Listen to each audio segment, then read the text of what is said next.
सुप्रिया सुळेंनी मुख्यमंत्री फडणवीसांना पत्र पाठवलंय। तुळजापूरच्या ड्रग्स प्रकरणातला आरोपी भाजपच्या प्रवेशावरनं हे पत्र असल्याचं कळतंय।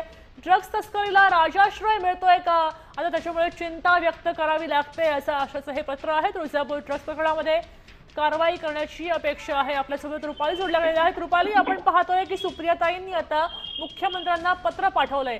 खरं तर हा ड्रग्स मधला आरोपी आता भाजपमध्ये प्रवेश करतोय, याबद्दल अधिक माहिती काय द्याल? खासदार सुप्रिया सुळे यांनी फेसबुकवरती एक पोस्ट टाकलेली आहे आणि या पोस्टच्या माध्यमातून त्यांनी राज्याचे मुख्यमंत्री देवेंद्र फडणवीस यांना एक पत्र लिहिलेलं आहे। काल भाजपामध्ये काही पक्षप्रवेश झालेले आहेत आणि या पक्षप्रवेश करणाऱ्या कार्यकर्त्यांमध्ये काही आरोपी असल्याचा उल्लेख जो आहे तो सुप्रिया सुळे यांनी आपल्या पोस्टमध्ये केलेला आहे। तुळजापूरमधल्या ड्रग्ज रॅकेट प्रकरणामध्ये काही लोकांना याच्यापूर्वी शिक्षा झालेली होती आणि त्याच लोकांना कार्यकर्ते म्हणून भाजपमध्ये काल पक्षप्रवेश देण्यात आलेला आहे आणि या सगळ्या संदर्भात सुप्रिया सुळे यांनी आपल्या पोस्टमध्ये आपल्या पत्रामध्ये चिंता व्यक्त केलेली आहे। अशा पद्धतीने गुन्हेगारांना राजाश्रय जर मिळत असेल तर कसं होणार आणि मुख्यमंत्र्यांनी या सगळ्या संदर्भामध्ये खरं लक्ष घालण्याची गरज आहे आणि सोबतच ज्यांना पक्षप्रवेश दिलेले आहेत त्यांना तातडीने त्याच्यावरती कारवाई करण्याची गरज आहे।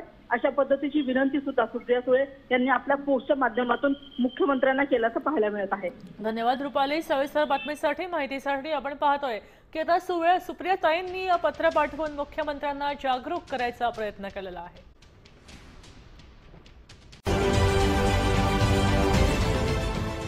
देश विदेशातील प्रत्येक घडामोडींचे लाईव्ह अपडेट मिळवण्यासाठी आता साम टीव्हीच्या सर्व सोशल मीडिया प्लॅटफॉर्मला लाईक, फॉलो आणि सबस्क्राईब करा।